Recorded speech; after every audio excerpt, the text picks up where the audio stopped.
আসসালামু আলাইকুম। RSC clinic YouTube চ্যানেলে আপনাদেরকে স্বাগতম।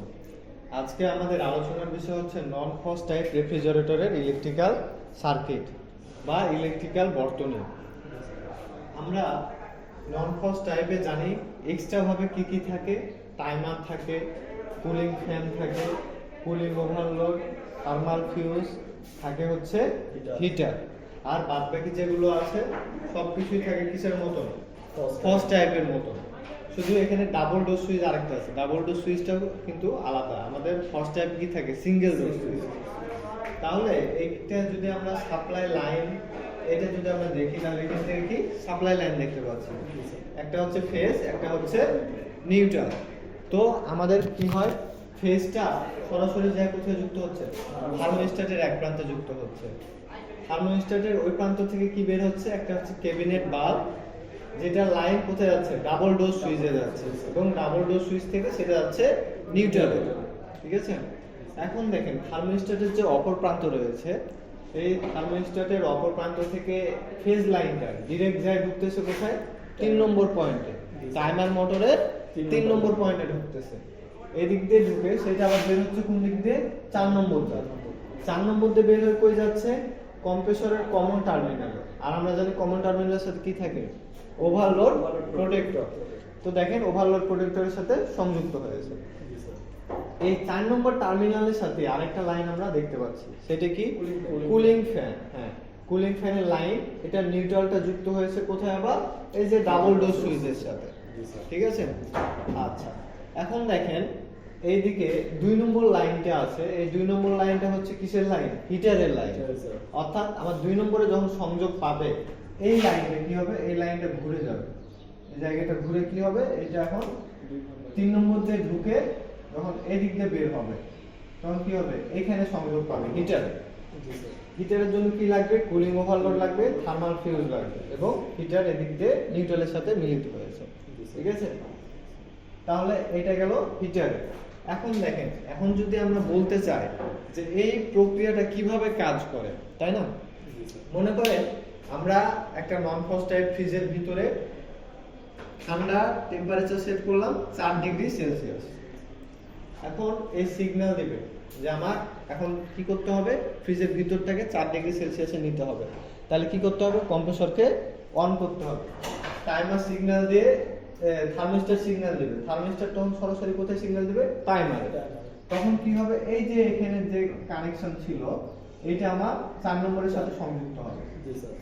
যখন 4 নম্বরের সাথে সংযুক্ত হলো, তখন কি হলো, এই যে সাপ্লাই লাইন যাচ্ছে এদিকে, লাইন যাচ্ছে, যায় থার্মোস্ট্যাটে গেল, থার্মোস্ট্যাট থেকে বের হয়ে এদিক দিয়ে কোথায় গেল, এই 3 নম্বর হয়ে 4 নম্বর দিয়ে বের হচ্ছে, বের হয়ে এদিক দিয়ে সরাসরি কোথায় যাচ্ছে, এদিক দিয়ে চলে যাচ্ছে কম্প্রেসরে, তাই না?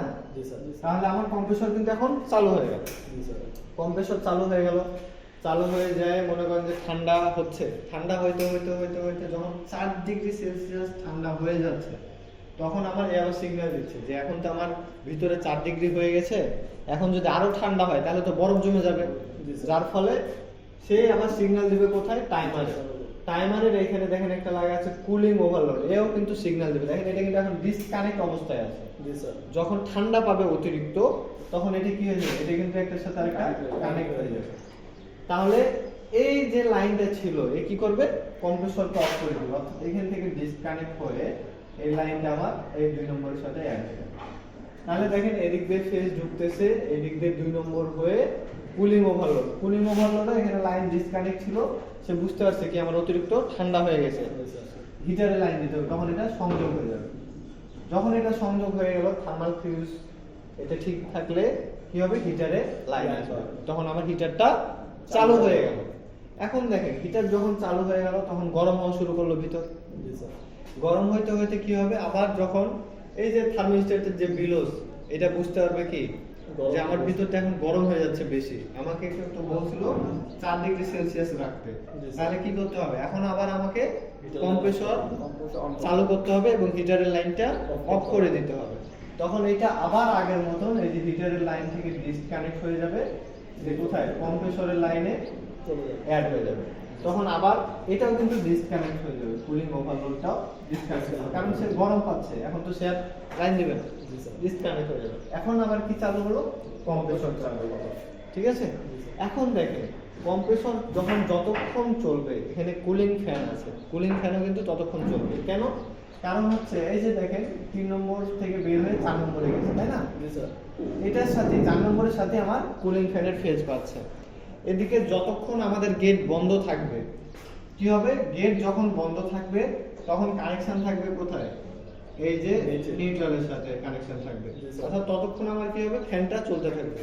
আমরা যখনই গেট খুলবো অর্থাৎ দরজা খুলবো, তখন কি হবে, এই কানেকশনটা আমার এখান থেকে ডিসকানেক্ট হয়ে বাল্বের সাথে চলে যাবে।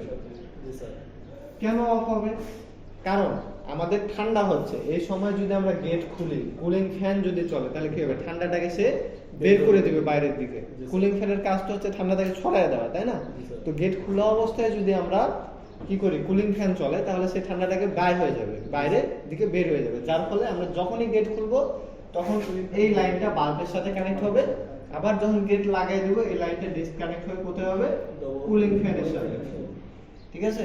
তাহলে ডাবল ডোর সুইচ কি করবে, আমরা গেট খুললে লাইন দিবে বাল্বকে, আর গেট অফ করে দিলে আবার লাইন দিবে কোথায়, কুলিং ফ্যান। বুঝে গেছে? এখন দেখেন টাইমার মোটর যদি কম্প্রেসর বন্ধ থাকে তাহলে কিন্তু ফ্যান আর চলবে না, কম্প্রেসর চললেই ফ্যান চলবে, হিটার চলা অবস্থায় কিন্তু ফ্যান চলবে। বুঝতে পারছেন? তাহলে এইখানে কি হচ্ছে, এখানে কি আমাকে আইস জমার কোনো সুযোগ আছে? না। যখনই অতিরিক্ত ঠান্ডা হয়ে যাচ্ছে তখনই কুলিং ওভারলোড বুঝতে পারে, সিগন্যাল দিচ্ছে, টাইমার সিগন্যাল দিচ্ছে, থার্মোস্ট্যাট সিগন্যাল দিচ্ছে, দিয়ে কি করছে, হয় কম্প্রেসরকে অন করতেছে, না হলে কম্প্রেসরকে অফ করে দিয়ে হিটার চালু করতেছে। হিটার তখন কি করতেছে, সে আইস গুলাকে যেগুলো জমে যাওয়ার মতো বা অতিরিক্ত ঠান্ডাটাকে সে কমাই দিতেছে। যার ফলে কোনো ডিভাইস যদি নষ্ট না হয়ে যায়, তাহলে আমার নন ফ্রস্ট টাইপ রেফ্রিজারেটরের ভিতর কখনো কি হবে না, আইস জমবে না। আমার খাবার জমবে কিন্তু কোনো আইস গুলা জমবে না। অর্থাৎ ফ্রিজের গায়ে যে আমরা ফ্রস্ট টাইপে দেখি অনেক বেশি বরফ জমে থাকে, সেগুলো কিন্তু জমবে না। বুঝে গেছে? তাহলে এটা হচ্ছে আমাদের কি, নন ফ্রস্ট টাইপ রেফ্রিজারেটরের ইলেকট্রিক্যাল সার্কিট বা বর্তনী। বুঝতে পারছেন সবাই? ঠিক আছে, ভালো থাকবেন, ধন্যবাদ সবাইকে।